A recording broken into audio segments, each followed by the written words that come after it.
Imagine you are lying in bed. It is 3 a.m.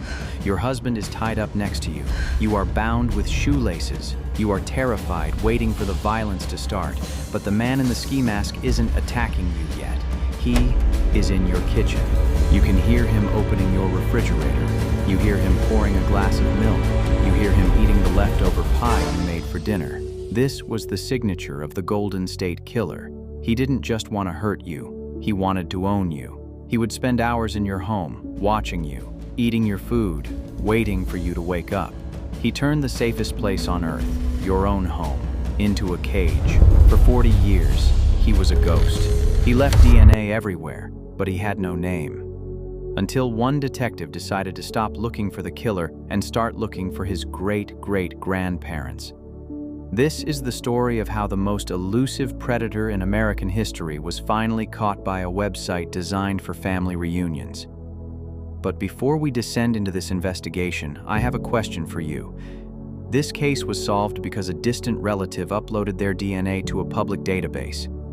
If you found out that your DNA could put a family member in prison for life, would you still upload it?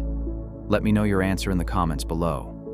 To understand the monster, we cannot start in Sacramento in 1976. We must travel south to the quiet farming town of Visalia, California in 1974. Before he was a killer, he was a thief, but not a normal thief. The police in Visalia began receiving bizarre reports. Someone was breaking into homes, but they weren't taking the money. They weren't taking the jewelry. This burglar was taking souvenirs. A single earring, a commemorative coin, a book of stamps. He was breaking in to touch the lives of the people inside. He would open their closets and move their clothes. He would take family photos out of frames and leave them on the bed. He was letting them know, I was here, I know you. They called him the Visalia Ransacker. He struck over 100 times, and with every break-in he was learning. He was practicing. He was learning how to unlock windows silently. He was learning which floorboards creaked. He was learning how long it took for police to respond. But on September 11, 1975, the Ransacker graduated. He attempted to kidnap a young girl named Beth Snelling from her home. Her father, Claude Snelling, a journalism professor, woke up. He ran to the window to save his daughter. The shadow in the yard raised a stolen handgun and fired. Claude Snelling fell dead. The Ransacker fled into the night. The police didn't know it yet, but the Ransacker had just learned that he was capable of murder, and Visalia was getting too hot. He needed a new hunting ground. He needed a place with more people, more suburbs, and more escape routes. He packed his bags and moved north to Sacramento. 1976. Sacramento, the East Area. It was a sprawling grid of canals, bike paths, and ranch-style homes. It was the perfect labyrinth for a predator on a bicycle. The attacks began quietly. Women living alone would wake up to find a man standing over them. But soon, the pattern shifted. He began targeting couples, and this is where the psychological horror of the Golden State Killer truly emerged. He developed a ritual. He would wake a couple at gunpoint with a blinding flashlight. He would force the woman to tie up the man. Then he would tie up the woman. But he didn't just leave the man bound. He would stack dishes, saucers, teacups on the husband's back. He would whisper into the husband's ear, "If I hear these dishes rattle, if I hear them fall, I will kill everyone in this house." Imagine the psychological torture. For hours, the husband would have to lie perfectly still, his muscles cramping, sweat pouring down his face, terrified that a single twitch would end his wife's life. Meanwhile, the killer would roam the house. He would eat their food. He would drink their beer. He would watch TV. He was completely comfortable in their terror. The city was paralyzed. Hardware stores sold out of locks. People bought guns. Fathers slept in shifts. But the killer was arrogant. He was attending the very community meetings designed to catch him. In one famous incident, a town hall meeting was held. Police were trying to calm the public.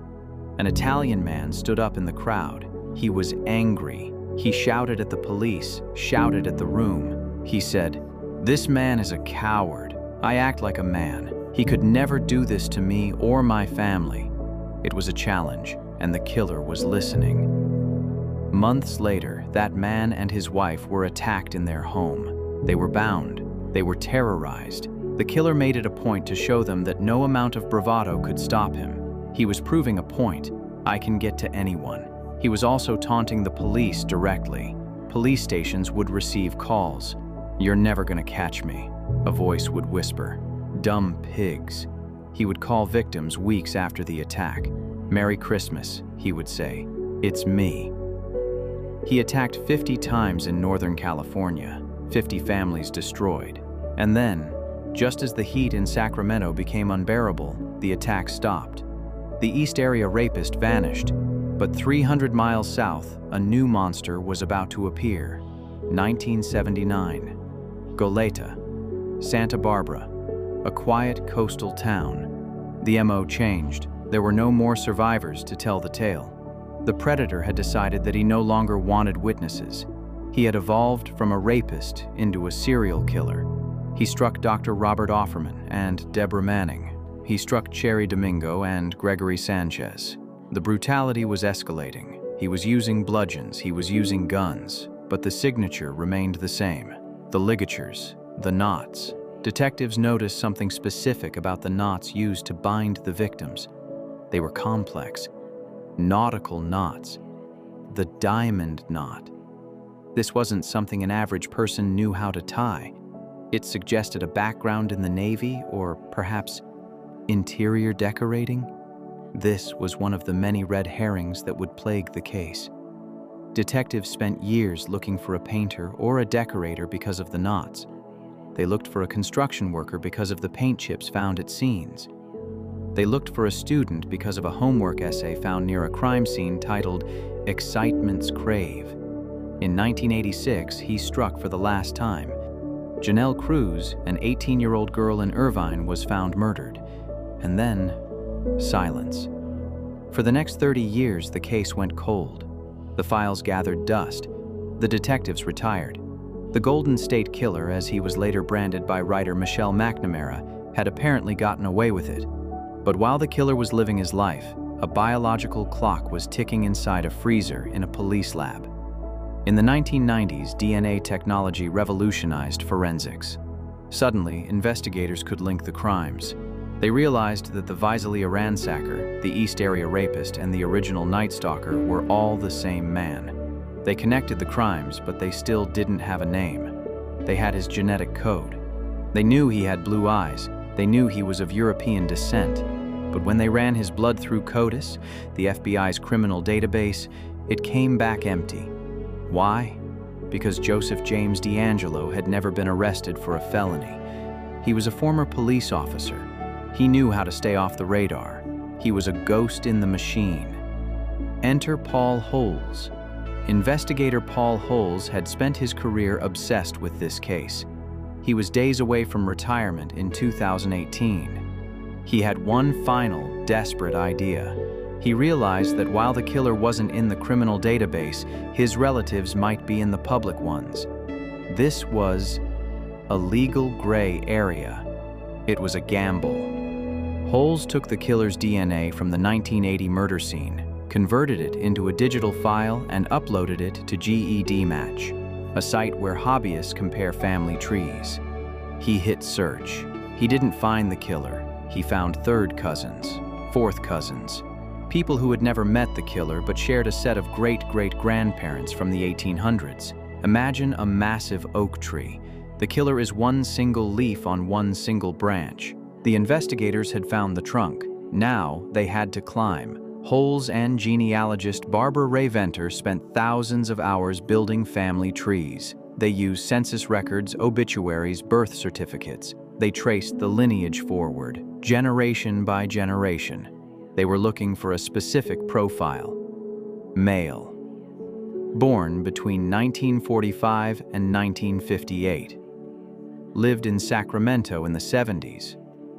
Lived in Santa Barbara in the 80s. Likely had military or police training.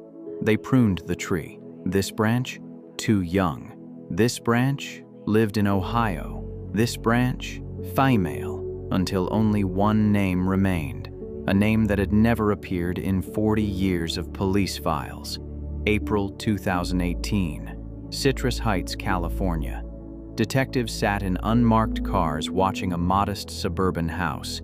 The man living inside was 72 years old. He was grumpy. He yelled at his neighbors about their lawn care. He rode a motorcycle. He built model airplanes. Joseph James DeAngelo. To the world, he was a retired grandfather. To the detectives watching him, he was a monster hiding in a cardigan. But they couldn't arrest him yet. A family tree is a lead, not proof. They needed his DNA to match it against the evidence from the rape kits and murder scenes.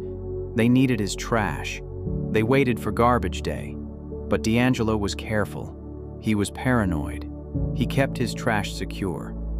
Finally, on a trip to a Hobby Lobby, detectives saw their chance. DeAngelo parked his car. As he walked into the store, he swabbed the handle of his car door, wiping away his prints.